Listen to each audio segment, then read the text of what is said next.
I'm about to flip your world. Oh, grrr.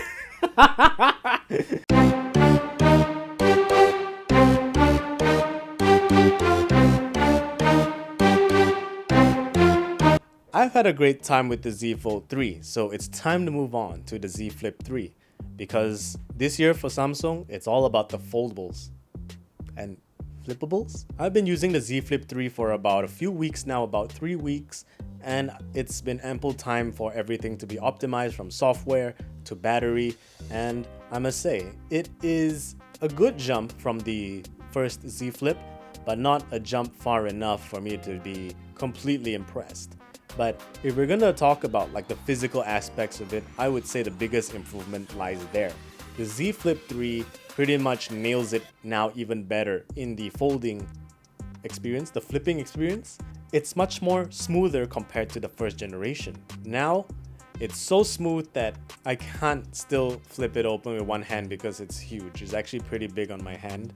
But the movement when you use your other hand to flip it open, it's actually really smooth.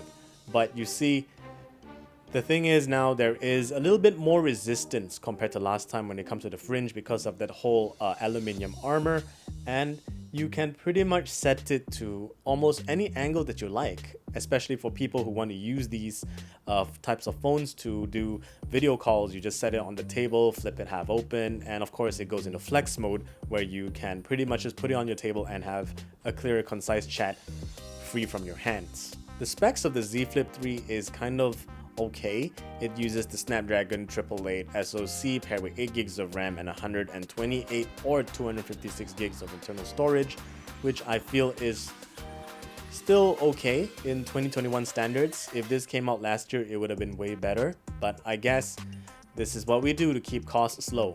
The 128 gig version retails for 3,999 ringgit, and if you top up an additional 200 ringgit, it doubles the storage, and both variants have the same amount of RAM. The screens are pretty cool now. The cover screen is way better. It's a lot bigger than the Z Flips, and you can use it for so many things now. And of course, it's touch interactive just like the first one, but now you can do things like control your music player, look at texts at a glance, customize the cover screen to a wallpaper that you like, and even still use it as a viewfinder when you want to take your compact selfies. You can even configure things like putting a voice recorder on it so that you can have a table recorder immediately without flipping open the device. And I think this is a pretty good improvement. Well done, Samsung, on this respect.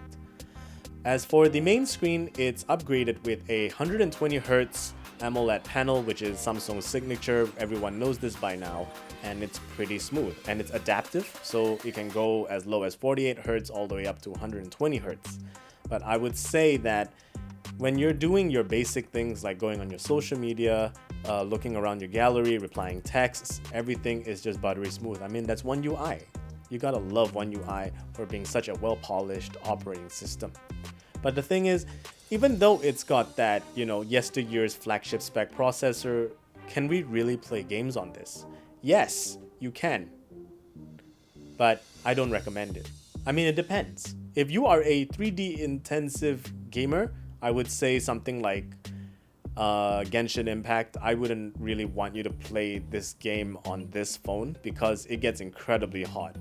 Because this is really thin. The processor does its job, trying to push as much frames as possible. Even if you go on 30 FPS, I don't really recommend it. But for some strange reason, other games work way better, just like COD Mobile and even Mobile Legends. As for the battery life, it uses the same capacity as the first year's Flip at 3300 milliamps, and it charges via a 15 watt max charging speed, which I feel is really slow. It took about an hour and a half to fully charge it from zero. I don't really have the time for that because I'm a very busy individual and I get messages nonstop. This is just on silent. You can't hear this, but it's vibrating at a way that I don't find particularly arousing.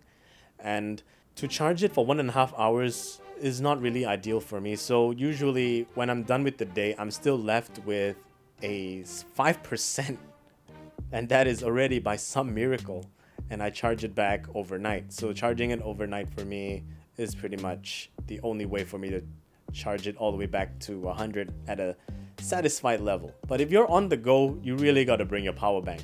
If, like I said, if you are a heavy user as me, you'll find yourself recharging and topping up the tank about maximum twice on that same day.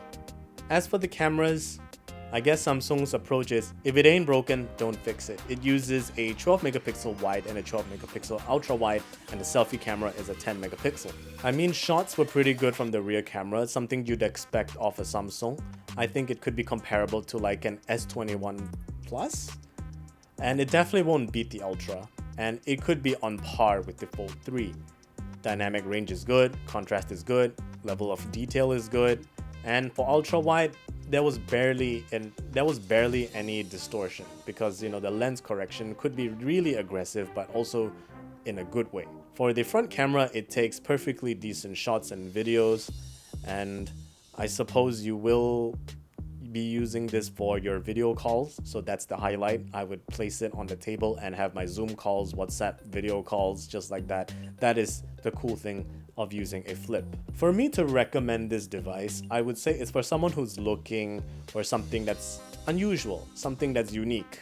That was the Z Flip's value proposition for just being completely unique, completely stylish. This is a stylish phone. It's got so many colors. I picked the lavender because I really love it. And of course, you can get, I actually do want to get the pink one, but you can only get it from the Samsung online store. It is exclusive to them, but I will be getting that eventually. So the takeaway is, it performs good, it does everyday tasks well. Battery life, I would say, is a little short. It could be improved. Hopefully the next Z Flip could be much bigger in capacity and much faster in charging speed. I wouldn't say this is an issue for now because it's about a use case. For screen on time, I would say you could get maximum pushed 4 hours, which is actually a staple standard in smartphones these days that are of smaller form factor. I'm Zen the Geek. Thank you guys for watching. This is the Z Flip 3 review. I'll see you guys in the next video. I'm about to flip your world. Oh,